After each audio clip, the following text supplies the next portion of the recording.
And so it allowed me to start to open up to a different world of being spiritually. But it wasn't until he died and I went through the grieving process, deep, deep, dark night of the soul, to question whether my sense of not belonging in this world was now saying to me, then kill yourself, transition, leave it. It's just too painful here. You don't have fun here. So, and he's gone, so why stay?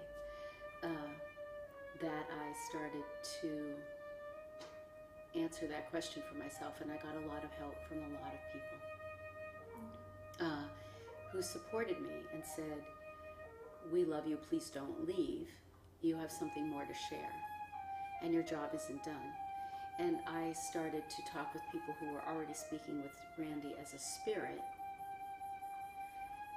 and he was saying he could only do his job there if I did my job here, that we were still in partnership, and that he needed me here. He needed me to continue. He was inviting me to continue. The spirits really don't say, you need to do this, you have to. It's always an invitation, and it's up to us whether we choose to engage and allow.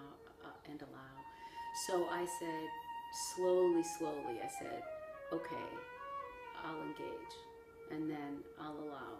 And then I began to understand that I was a medium, that I could talk to other spirit beings, that even though we all have that potential, I was really open to it. I wanted it.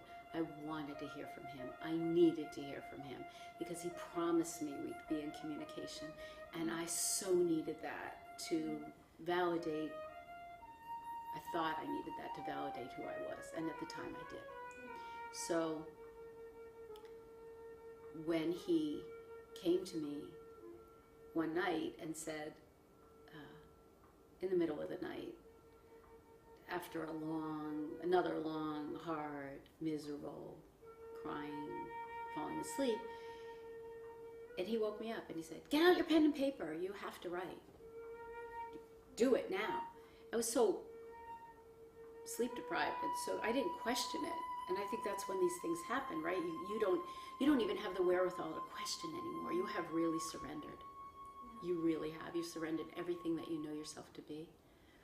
So I just, in the dark, took out a little pencil, started to write, and ended up with a book, which I didn't know it was going to be a book at that point, but that's what it was. And it was a way of processing my own grief. And then I learned it was a way to help others process their grief. And then I learned who I was. I learned the potential of who I was. Yeah, that's how it happened. So you mentioned not being able to grapple with thinking through your feelings because it's not really how we're taught to live. Did you think, and Randy was the answer to that, did you think there were answers before you had met him, or did he really did his presence kind of open a new world? His human presence? Yes. Yeah. Randy was a very spiritual person. He called himself a Buddhist. He grew up Irish Catholic and Italian, and I was Jewish in my heritage. So when he talked about Jesus Christ, for example, he was always saying he loved the baby Jesus. I would be pretty freaked out there for a while because I didn't understand what it meant. But he had studied every religion. He had studied what they meant to him, how to put it together. And so he's a very spiritual being. Plus, he came into this world with his own language. So he spoke a language that no one ever heard on this planet. It was what he called the language of the emotions. So he's very open to all that. And he led me to some books, and he led me to some ideas that weren't according to any faith. And then I discovered my own idea about God. And then I discovered, but still, in relationship, we had issues. Communication issues, anger issues, the same issues most people have in relationships. So it wasn't until he died and gave me that gift of freedom that I could develop who I really was as a person fully. And what's fully? I don't know what fully is. But apart from him, apart from a partner, looking at, I needed partnership. I love partnership. As Penna has said to me, I'm a sheep. And a sheep lives through relationship. And that's what I live and breathe, relationship to myself, to others, with others, for others, around others, through others, in others. But I'm more parallel now to that. I don't need to express myself only through relationships. So I was only the person reflected back from the relationship. And that was what I was with Randy. So I isolated myself in a very large way. And I think other people do too. Thinking with my heart is an expression that says,